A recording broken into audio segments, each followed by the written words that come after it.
Hey, hello. Balik lagi di channel Spoiler Moon dan kita akan bahas lagi kelanjutan part 21. Di part sebelumnya, Sofan akhirnya bisa melalui pertandingan kedua tanpa harus turun tangan. Sehingga dia bisa menyembunyikan luka yang ada di tangan kanannya. Lalu setelah dia kembali ke penginapan, dia masuk ke kamarnya dan tiba-tiba ada orang yang muncul dari belakang. Orang itu tidak lain adalah Dan King Sen yang memang seringkali muncul tanpa diundang. Udah kayak jalangkung gitu ya. Lalu, apa yang sebenarnya Dan King Sen inginkan dari seorang Sofan? Mari kita dengarkan di part 122. Part kali ini Ane ambil dari bab 669 sampai dengan 671. Sofan telah keluar dari kamar Lucie dan masuk ke dalam biliknya sendiri. Dia kemudian melepaskan bajunya dan melihat darah yang mengalir keluar dari lengan kanannya.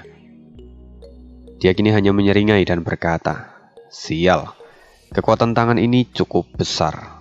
Tapi kenapa pemulihannya terlalu lambat?" Untung saja, di pertandingan kali ini Lucie mengulur waktu yang cukup lama. Jika tidak, maka luka ini bisa ketahuan dan aku akan jatuh ke dalam masalah yang besar. Oh, ternyata begitu. Aku sudah merasa kalau kamu aneh sebelumnya. Ternyata tangan kananmu sedang terluka. Tiba-tiba sebuah suara melintas di telinga Sofan. Dia sungguh terkejut dan berbalik. "Senior, kenapa Anda ada di sini?" "Kenapa? Apa aku tidak boleh datang kemari?" kata Dan Ginseng sambil menatap Sofan. "Bukankah sudah kukatakan bahwa di benua ini aku bisa pergi kemanapun aku mau? Tidak ada yang bisa menghentikanku." Sofan terlihat sedikit canggung dan kemudian ikut tertawa. "Ya, senior memang bisa pergi kemanapun yang senior mau. Tapi jika Anda memberi saya kabar terlebih dahulu, mungkin saya bisa memberikan sedikit sambutan. Tapi karena senior sudah ada di sini, saya pun merasa bahagia." "Kentut bau. Memangnya siapa yang akan percaya dengan omong kosongmu itu?" kata Dan Ginseng sambil menatap rendah Sofan. Lagi pula Dan Ginseng bukanlah orang bodoh yang bisa dibodohi hanya dengan rayuan manis seperti itu. Lalu Dan Ginseng menatap Sofan dan dia menyeringai. "Kenapa? Sepertinya kamu takut kalau orang tua ini akan membocorkan rahasiamu." Sofan merasa terpukul dan dia merenung sebentar. Dia masih mencoba untuk menyangkal. Senior bercanda. Mana mungkin hal seperti itu akan terjadi? Saya hanyalah seorang murid biasa.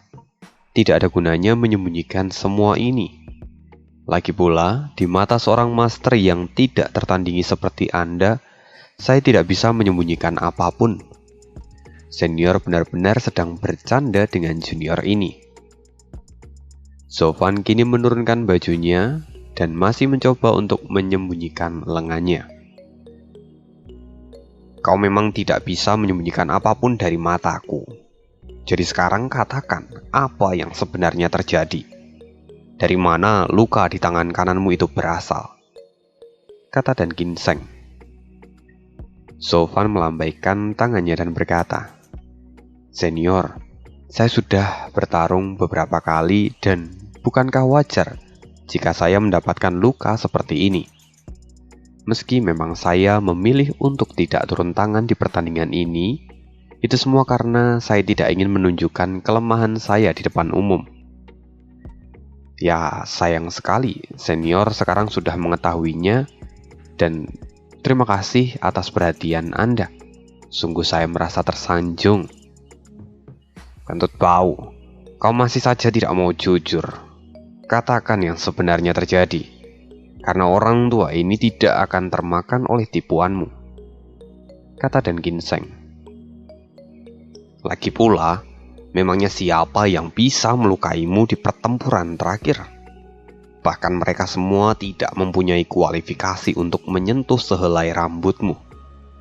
Jadi bagaimana mungkin kamu akan mendapatkan luka seperti itu dari mereka? Dari luka di tanganmu aku tahu bahwa itu pasti berasal dari pedang yang sangat kuat. Apakah kamu pergi ke tempat itu sebelumnya? Maksud dan ginseng di sini adalah tambang batu roh suci. Sofan terkejut dan menatap dan ginseng untuk beberapa saat. Lalu dia menyadari beberapa hal, bahwa semuanya ini tampaknya tidak akan berbahaya untuk dirinya. Tapi di sisi lain, dia sudah tidak bisa lagi menyembunyikan apapun. Karena itu Sofan kemudian berkata,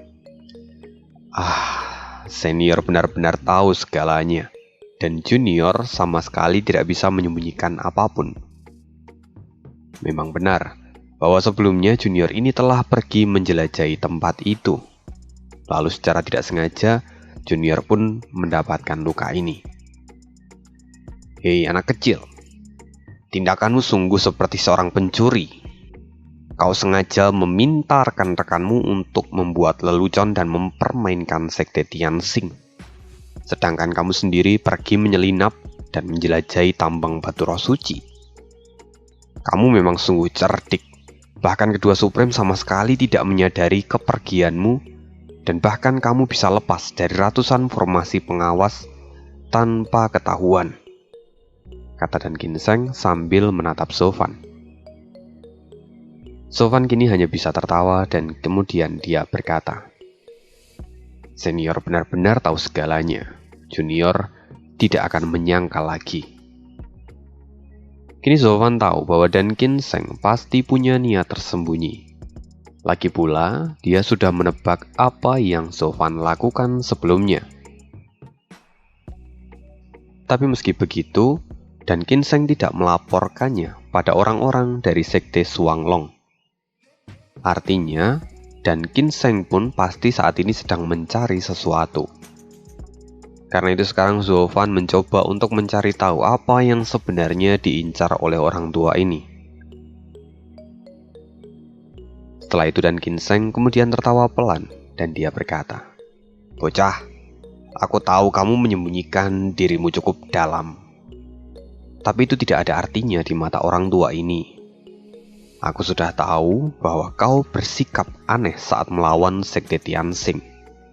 Kau adalah orang yang menggagas permainan kucing dan tikus, tapi kau bahkan tidak terlihat menikmati pertunjukan itu. Kau juga bahkan tidak ikut dalam perburuan itu. Kau justru menghilang tanpa jejak untuk waktu yang lama, sampai akhirnya pertandingan hampir berakhir dan kamu pun kembali. Aku selalu mengawasimu setelahnya, dan aku tahu bahwa memang dugaanku itu benar. Rupanya, kamu memang benar-benar pergi ke tambang batu roh suci. Tapi seharusnya kamu tahu bahwa tempat itu adalah tempat terlarang di sekte Shuanglong. Kenapa kamu masih memutuskan untuk pergi ke sana? Apa tujuanmu dan siapa yang mengirimmu? Katakan niatmu yang sejujurnya padaku. Dan Ginseng mendesak Sofan. Sofan merenung sejenak, lalu kemudian mengangkat bahunya dan menjawab dengan acuh tak acuh. Senior, Anda terlalu berlebihan. Tidak ada seorang pun yang mengirim saya. Saya bahkan sebelumnya tidak tahu kalau di sana ada tambang batu roh suci. Hanya saja, saat itu saya merasakan kalau ada aura yang berbeda dan terasa semakin kuat saat saya berjalan mendekat. Sampai akhirnya, saya tersesat dan berakhir di tambang batu roh suci. Tidak sengaja? Tersesat? Hei bocah, apa kau mencoba untuk membodohiku lagi? Kau pikir aku ini siapa? Aku adalah mantan murid di sekte Shuanglong. Aku tahu seluk-beluk di sekte Shuanglong, dan tempat yang kau kunjungi itu adalah tempat yang paling keramat dan tidak mudah untuk didekati.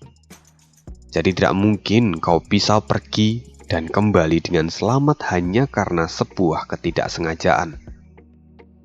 Di sana ada ratusan formasi pengawas, yang mana itu bahkan sulit untuk disadari oleh orang awam. Mustahil bagi kamu untuk bisa menembusnya begitu saja. Bahkan, aku pun akan sangat kesulitan jika pergi ke sana. Dan jika aku terus memaksa, maka aku hanya akan ketahuan oleh kedua Supreme. Karena formasi itu langsung terhubung dengan kedua Supreme. Jelas, semua yang kamu lakukan bukanlah sebuah ketidaksengajaan, kata Dan Ginseng. Mendengar ini, Sofan agak terkejut. Dia baru tahu bahwa semua formasi itu ternyata terhubung langsung pada kedua Supreme. Jika saja dia melakukan sedikit kesalahan, maka dia tidak akan pernah bisa selamat. Untungnya, dengan pengetahuannya di masa lalu, semua itu bukan menjadi masalah besar. Ini Dan Ginseng sekali lagi melirik Sofan dan dia berkata, "Bicaralah, apa niatmu yang sebenarnya? Kenapa kau datang ke sekte Shuanglong ini dan apa yang mau kau lakukan?" "Senior, maafkan junior ini, tapi saya tidak berbohong padamu. Waktu itu saya hanya penasaran dan kemudian memutuskan untuk pergi melihat-lihat saja. Saya sama sekali tidak punya niatan lain," kata Sofan. Perlahan Sofan menghela nafas, dan dia kemudian berkata lagi, "Adapun tentang susunan formasi pengawas itu, saya memang bisa merasakan medan di sekitarnya yang mana itu membentuk sebuah aliran energi. Saya hanya mencari blind spot dan kemudian berjalan masuk. Saya sama sekali tidak memiliki niatan atau konspirasi apapun." Dan Ginseng kini menatap Sofan dan matanya masih tampak ragu-ragu. Semua formasi itu diatur oleh kedua Supreme dan semuanya tersembunyi. Orang normal tidak mungkin bisa mengetahuinya. Jadi bagaimana mungkin kamu bisa melihatnya hanya dalam pandangan pertama? Senior, Anda terlalu meremehkan saya. Meski saya ini masih muda, tapi saya adalah seorang ahli formasi tingkat 10. Itu hanya kelasku saja. Tapi jika kita membicarakan tentang kedalaman sebuah formasi, aku bahkan punya pengalaman yang jauh lebih dalam lagi, kata Sofan. Lalu Sofan menghela nafas lagi dan dia berkata, "Senior, saya akan mengatakan yang sejujurnya. Dan begini saja, saya bisa memberitahu senior setiap formasi yang ada di sana. Dan dengan begitu, apakah Anda bisa mempercayaiku?" Kini Dan Ginseng menatap Sofan dengan tatapan curiga dan dia berkata, "Sulit untuk mempercayai apa yang kau katakan. Lagi pula itu adalah formasi yang dikendalikan oleh kedua Supreme. Jika bicara soal kedalaman pemahaman dalam sebuah formasi, memangnya berapa umurmu sampai-sampai kau berani membandingkan dirimu dengan kedua Supreme?" Namun wajah Sofan masih terlihat tegas, dan Dan Ginseng tidak punya pilihan lain selain perlahan-lahan mempercayainya. Sofan kemudian berkata, "Senior, saya tidak tahu apa yang Anda ingin lakukan. Tapi jika senior butuh bantuan dari junior ini, maka silakan katakan saja." Mendengar itu Dan Ginseng pun menyeringai dan dia berkata, "Anak pintar, kamu memang pandai bermain di dalam genangan lumpur. Sekarang untuk melindungi nyawamu sendiri, kamu sengaja menarikku ke dalam lumpur itu." Senior bercanda. Mana mungkin junior ini mampu mengajak senior bermain lumpur? Kecuali sejak awal senior memang ingin ikut bermain lumpur. Jadi tolong jangan limpahkan semua kesalahan itu pada junior ini, kata Sofan sambil tertawa. Mata Dan Ginseng berkilat dan dia memuji Sofan di dalam hatinya. Lalu setelah mengambil nafas, dan Ginseng berkata, "Nak, orang tua ini memang datang untuk menyelidiki sesuatu, tapi itu bukan urusanmu. Jadi, kamu tidak perlu ikut campur terlalu dalam." Senior, apakah Anda masih memperlakukan saya seperti seorang anak kecil? Senior, Anda sekarang bukan lagi anggota dari Sekte Shuanglong. Karena itu, meski Anda tahu bahwa saya masuk ke dalam tambang batu roh suci pun, Anda tidak punya alasan untuk menangkap saya atau bahkan menghukum saya. Tapi karena Anda datang sekarang, saya tahu bahwa Anda pasti memiliki sebuah alasan. Setidaknya ada dua alasan yang terpikirkan oleh saya saat ini. Alasan yang pertama, mungkin Anda melakukan semua ini karena Anda masih memiliki perasaan untuk Sekte Shuanglong. Jadi Anda ingin melindunginya. Atau alasan yang kedua, Anda ingin mendapatkan informasi secara pribadi. Dan menurut saya, alasan kedua ini jauh lebih masuk akal daripada alasan pertama. Lagi pula Anda sudah lama pergi dari sekte ini, dan seharusnya tidak ada lagi alasan untuk Anda kembali. Tapi sekarang Anda kembali. Pasti ada sesuatu yang ingin Anda dapatkan dari tempat ini. Apakah saya salah? Melihat Zhou Fan, dan Ginseng hanya bisa menghela nafas panjang dan perlahan mengangguk tak berdaya. Kamu memang benar-benar monster kecil yang pintar, dan wawasanmu pun ternyata sangat luas. Penilaianmu sungguh akurat dan baik. Tidak heran, ketika kamu melawan sekte jiwa iblis sebelumnya, kamu membiarkan anak hijau itu menghadapinya dengan kekuatan penuh. Kamu benar-benar pandai menilai situasi dan menggunakan orang lain. Zhou Fan perlahan tersenyum. Dan dia berkata, "Senior, Anda terlalu memuji. Jadi, apa sebenarnya yang senior inginkan?" Dan Ginseng kini menatap Zhou Fan dan dia berkata, "Aku menginginkan artefak prajurit suci yang ada di dalam tambang itu." "Apa? Pedang suci?" kata Zhou Fan. Zhou Fan terlihat terkejut dan dia akhirnya tahu bahwa kembalinya dan Ginseng kali ini adalah untuk mengambil pedang suci yang telah dia bawa sekarang. Lalu jika Dan Ginseng sampai tahu bahwa pedang itu ada di tangannya, Dan Ginseng pasti akan membunuhnya. Maka Zhou Fan sekarang harus bertindak dengan hati-hati. Melihat respon dari Zhou Fan, Dan Ginseng terkejut. "Apa? Pedang suci? Jadi kamu sudah mengetahuinya? Siapa yang memberitahumu tentang pedang itu?" kata Dan Ginseng sambil menatap Zhou Fan. Ketika saya memasuki gua, saya melihat pedang panjang yang sangat mengesankan. Dan dari yang saya lihat, dia itu memiliki kesadaran sendiri. Karena itu dia bahkan bisa menyerang tanpa dikendalikan oleh seseorang. Pada saat itu saya sangat terkejut dan pedang itu hampir membunuh saya. Tapi saya berhasil menghalaunya dengan lengan kanan saya ini. Dan karena itu juga lengan saya terluka. Tapi kekuatan pedang itu sungguh mengerikan. Dan seperti kekuatan orang suci. Karena itu saya memanggilnya dengan sebutan pedang suci, kata Zhou Fan sambil tersenyum. "Oh, ternyata kamu sudah melihatnya. Dan kamu menamainya secara acak. Kupikir kamu memang mengetahui asal-usul dari pedang Optimus," kata Dan Ginseng sambil menghela nafas. "Hah? Pedang Optimus? Apakah itu adalah nama dari pedang yang menyerangku?" tanya Zhou Fan. Dan Ginseng mengangguk dan dia berkata, "Ya, itu adalah namanya, pedang Optimus."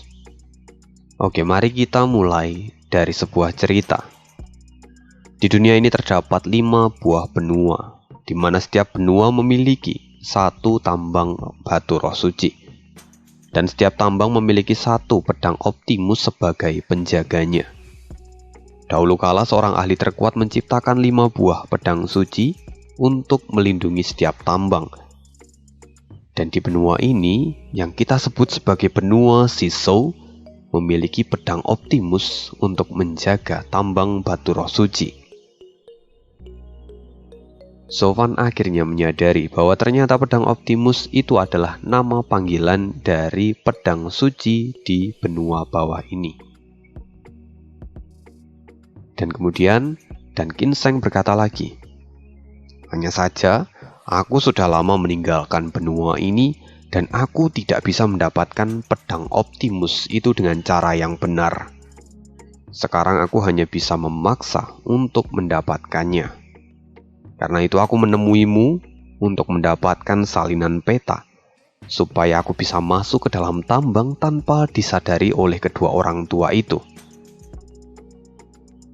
Sofan pun mengangguk. Lalu dia kemudian berkata, "Tapi senior, pedang Optimus itu sangatlah kuat dan sombong. Saya pun hampir terbunuh olehnya. Apakah Anda yakin bahwa Anda bisa mengambilnya dengan aman?" "Tentu saja. Aku pun tahu bahwa kekuatan pedang Optimus itu setara dengan kekuatan langit dan bumi. Dia bukanlah sesuatu yang mudah untuk ditaklukkan. Bagi orang biasa tidak mungkin bisa menaklukkannya. Apalagi dia membutuhkan batu roh suci untuk terus bertahan. Tapi aku adalah orang yang telah belajar di Akademi Swanglong untuk waktu yang lama. Aku sudah memahami semuanya dan aku juga telah berlatih teknik pedang King Tian."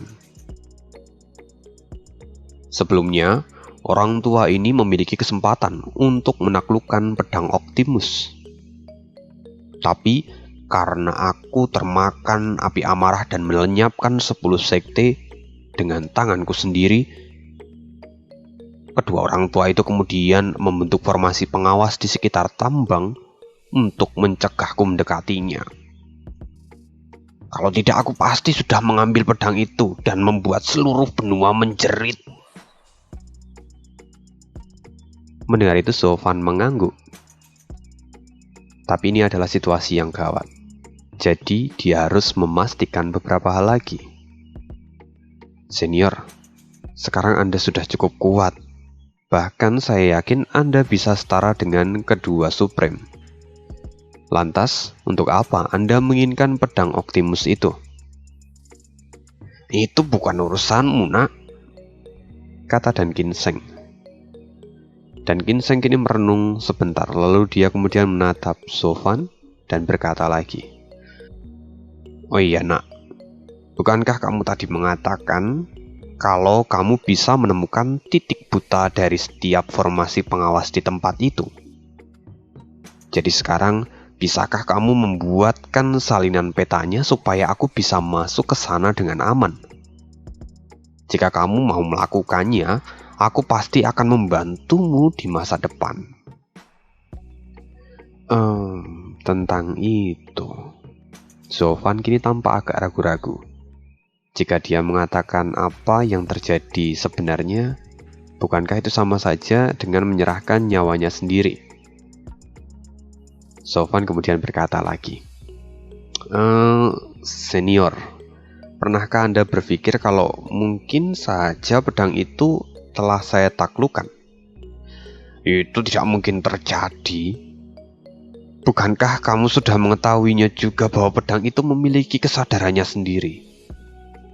Dia tidak mudah untuk ditaklukkan. Kecuali..."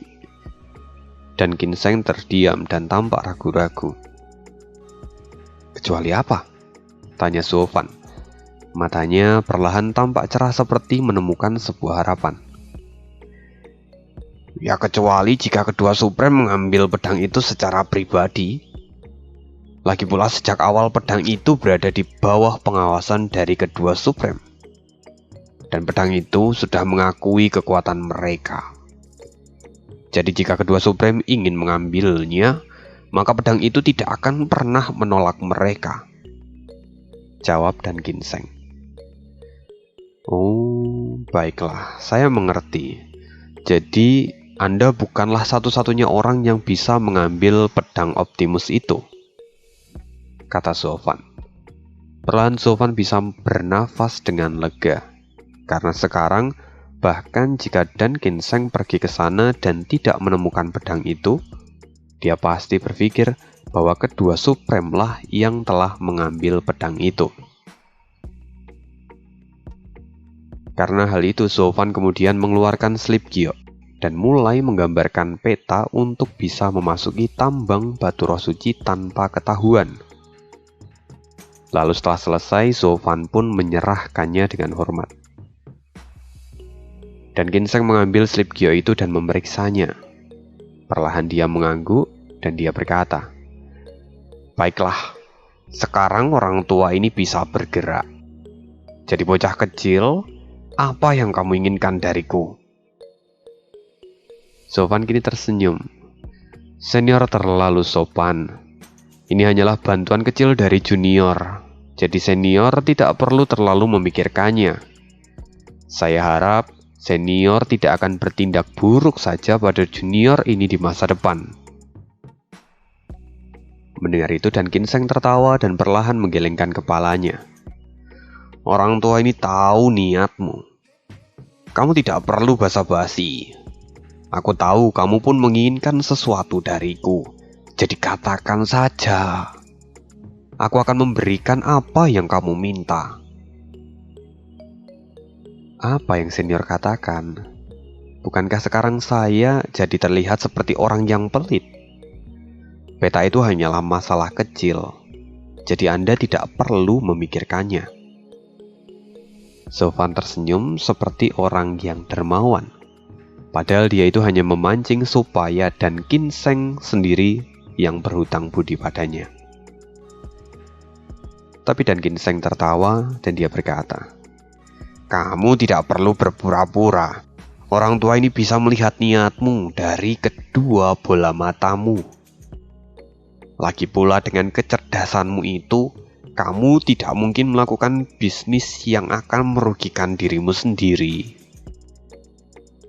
Jika aku tidak memberikanmu sesuatu hari ini, aku takut di masa depan kamu akan meminta sesuatu yang lebih besar dan sulit untuk dilakukan. Aku tidak mau itu." Senior benar-benar perasa. Tapi jika Anda memang memaksa, maka junior hanya bisa mengatakan bahwa senior adalah orang yang besar, dan saya yakin Anda tidak sepelit yang junior ini bayangkan, kata Zovan sambil tersenyum. Dan Ginseng menggelengkan kepalanya dan menghela nafas panjang. Kamu memang benar-benar pintar. Kamu bahkan tidak mau merugi dan membiarkan aku untuk menentukan harganya sendiri. Kamu pasti takut memasang harga yang terlalu kecil dan takut menyesal di kemudian hari. Baiklah, kalau begitu, aku akan memberikan sesuatu yang pasti akan membuatmu merasa sangat tertarik. Kali ini, aku akan memberimu teknik kultivasi yang nilainya setara dengan pedang Optimus ini. Baiklah, kata Zovan yang perlahan tersenyum. Sesungguhnya Zovan tidak terlalu peduli dengan teknik bela diri, teknik kultivasi itu.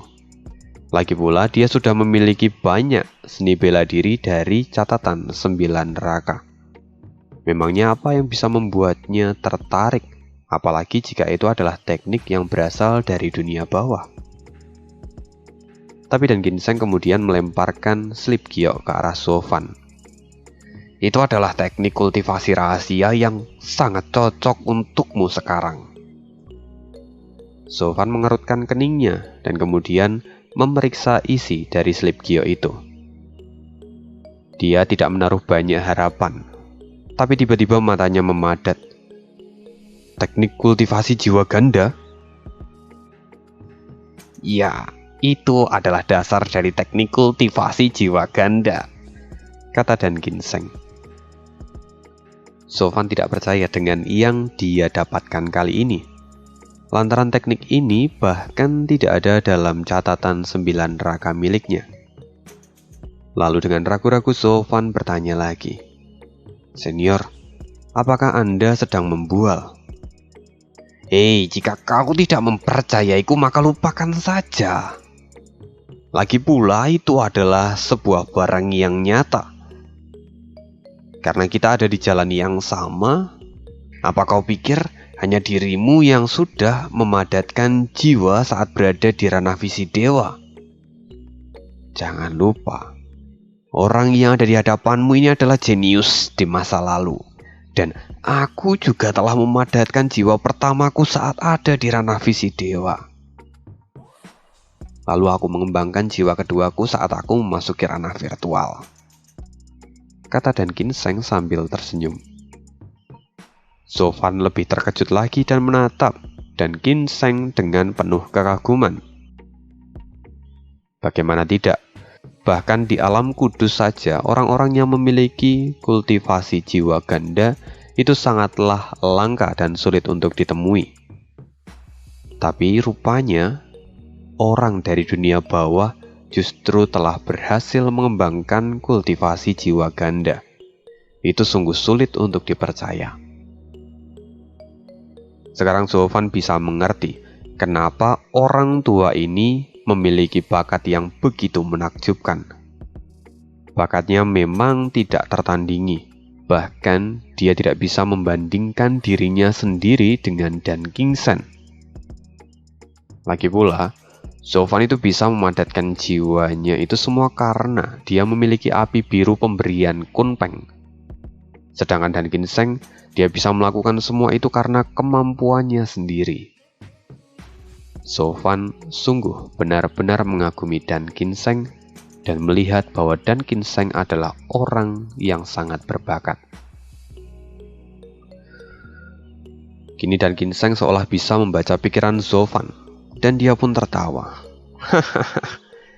"Apa kamu benar-benar berpikir kalau kamu adalah satu-satunya jenius di dunia ini? Kamu seharusnya sadar bahwa bakat orang tua ini tidak ada di bawahmu. Jika tidak, maka orang tua ini tidak akan mungkin melampaui kedua orang tua itu dengan mudah. Jika bukan karena kultivasi jiwa ganda yang kumiliki, bagaimana mungkin aku bisa melampaui prestasi dari para orang tua itu?" Setelah mengatakan itu, cahaya muncul di ujung jari Dan Ginseng dan kemudian meletakkannya ke dahi Sofan dengan lembut. Mata Sofan tiba-tiba berubah dan dia seolah muncul di dunia yang baru, di mana tempat itu dipenuhi dengan cahaya keemasan.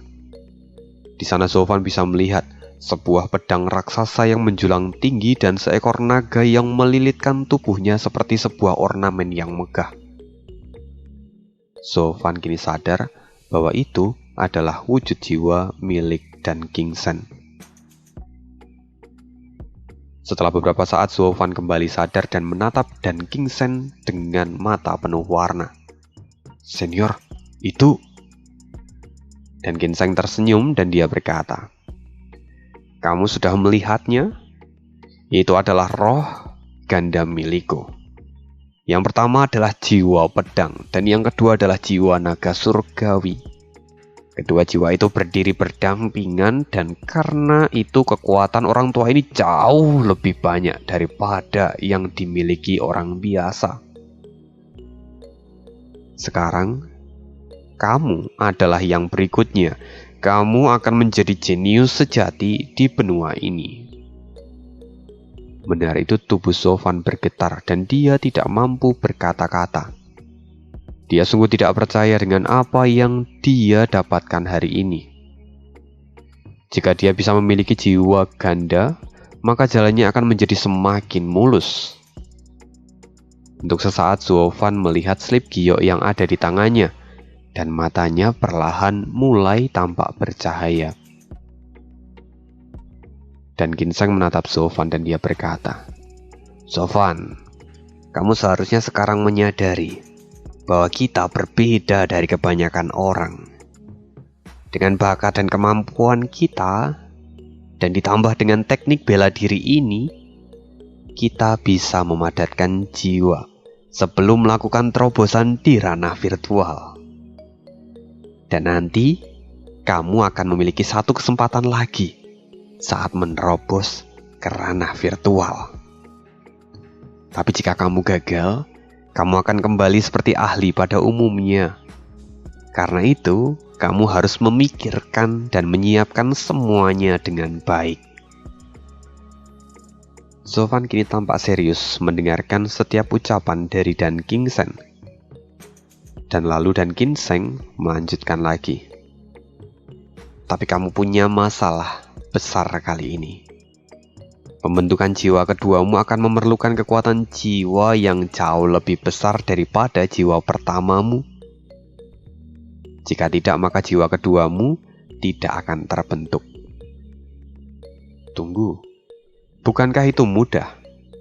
Sebelumnya aku masih berada di ranah visi dewa dan menggunakan jiwa naga surgawi untuk pembentukan jiwa pertamaku. Lantas jika aku melakukannya lagi saat aku akan menerobos ke ranah virtual, kekuatan jiwaku sudah pasti jauh lebih besar daripada saat pertama kali aku melakukannya. Mendengar itu Dan Kingseng menggelengkan kepalanya. Tidak hanya itu syaratnya. Syarat yang kedua yang akan menjadi halangan terbesar bagimu justru adalah kekuatan dari jiwa pertamamu. Hah? Apa maksud Anda? Tanya Sofan yang kini tampak kebingungan. Lalu Dan Kingseng menjelaskan. Dalam pembentukan jiwa naga kedua, itu semua harus diiringi dengan kekuatan jiwa yang jauh lebih besar daripada jiwa pertama. Dan jiwa kedua juga harus memiliki tingkatan yang lebih tinggi dari jiwa pertama. Sayangnya jiwa pertamamu adalah jiwa naga surgawi yang merupakan salah satu jiwa tertinggi. Maka akan sangat sulit untuk mendapatkan jiwa kedua yang jauh lebih kuat daripada jiwa naga surgawimu sekarang. Jika kekuatan jiwa keduamu terlalu lemah, maka itu hanya akan menjadi makanan bagi jiwa pertamamu, dan kamu akan kehilangan kesempatan untuk mendapatkan jiwa gandamu. Mendengar itu, Sofan perlahan mengangguk. Dia mulai berpikir, jiwa apa yang bisa menandingi kekuatan jiwa naga surgawi sekarang? Dan Kingseng kini menghela nafas dan melihat Sofan. Lalu kemudian dia berkata lagi, sayang sekali nak, kamu sayang sekali tidak bertemu denganku sebelumnya. Jika aku tahu kamu memiliki bakat sama sepertiku, aku pasti akan mencegahmu untuk membentuk jiwa naga surgawi sebagai jiwa pertamamu. Sama seperti aku dulu. Ketika aku memadatkan jiwa pedang terlebih dahulu, aku akhirnya bisa memadatkan jiwa naga surgawi sebagai jiwa keduaku. Senior, saya bahkan ragu Anda akan melakukan hal itu. Bahkan jika senior ada di posisi saya pun, saya yakin Anda pasti akan langsung membentuk jiwa naga surgawi jika Anda sudah punya kesempatan, kata Sofan dengan acuh tak acuh. Dan Kingseng pun mengangguk dan dia berkata, kata-katamu memang benar. Aku pun mungkin akan melakukan hal yang sama seperti yang kamu lakukan juga. Lagi pula pada saat itu aku memang tidak mengetahui aturan ini, dan aku hanya beruntung karena sudah memadatkan jiwa pedang terlebih dahulu. Sehingga pada akhirnya aku bisa memenuhi kondisi yang dibutuhkan. Sofan pun mengangguk, lalu dia bertanya lagi, senior, bagaimana jika aku menemukan jiwa naga surgawi kedua yang jauh lebih kuat? Bukankah itu sudah memenuhi persyaratan?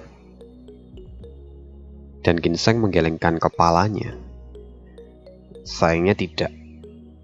Kamu seharusnya tahu bahwa di dalam satu gunung tidak pernah ada dua harimau. Jika kamu memadatkan jiwa naga surgawi sebagai jiwa keduamu, mereka hanya akan bertarung satu sama lain dan akhirnya menghancurkan jiwamu sendiri. Dengan begitu kamu akan mendapatkan kemalangan. Karena itu, persyaratan ketiga adalah kamu harus menemukan dua jiwa yang bisa saling beresonansi. Mereka berbeda dan bisa saling mendukung satu sama lain. Kamu mungkin bisa membayangkan bahwa jiwa pertamamu itu seperti singa dan jiwa keduamu itu seperti semut yang lewat di depan matanya. Jiwa pertamamu tidak akan menyerang semut itu karena tidak menganggapnya sebagai ancaman. Begitupun jiwa keduamu, dia tidak akan melakukan apapun karena tidak merasa terancam. Akhirnya mereka berdua bisa hidup saling berdampingan di satu rumah dengan damai. Sofan perlahan mengangguk, dan dia berkata, "Kalau begitu saya bisa menyimpulkan bahwa kedua jiwa Anda itu saling mendukung satu sama lain. Jiwa pedang sebagai dasar dan jiwa naga membuat pedang itu menjadi semakin tajam. Karena itu keduanya bisa hidup berdampingan dalam sebuah harmoni." Dan Ginseng mengangguk dan berkata, "Benar, kamu bisa memahaminya. Sekarang kamu harus menemukan harmoni itu. Kamu bisa mempelajarinya sambil berlatih." "Tapi senior, saya bisa belajar tentang masalah lain. Tapi saat ini, saya tidak tahu jiwa apa yang bahkan lebih kuat daripada jiwa naga surgawi saya.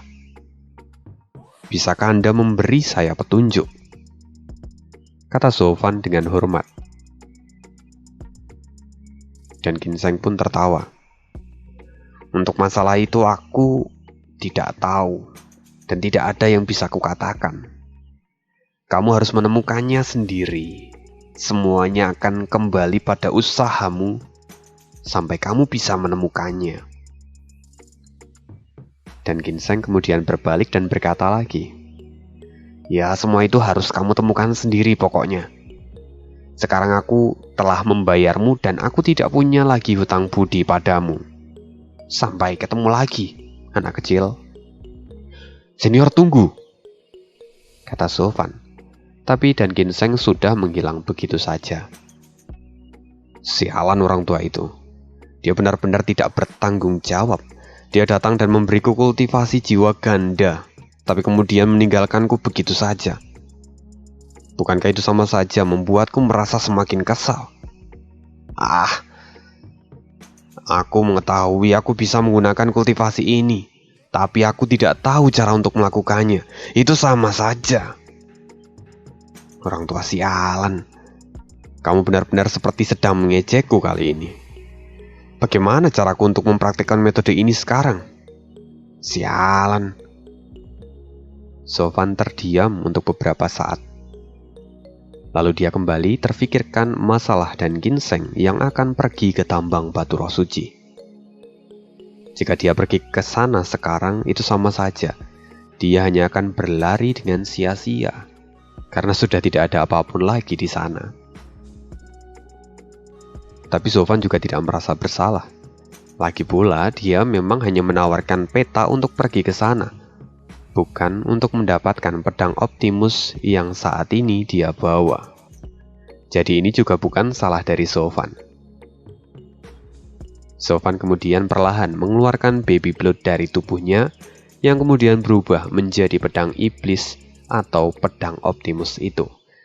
Dan di sini Ane tetap panggil pedang iblis karena itu menurut Ane lebih keren aja gitu.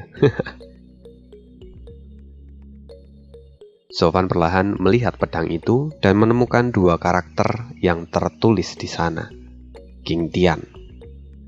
Sofan sadar bahwa itu memang adalah pedang yang dicari oleh Dan Ginseng.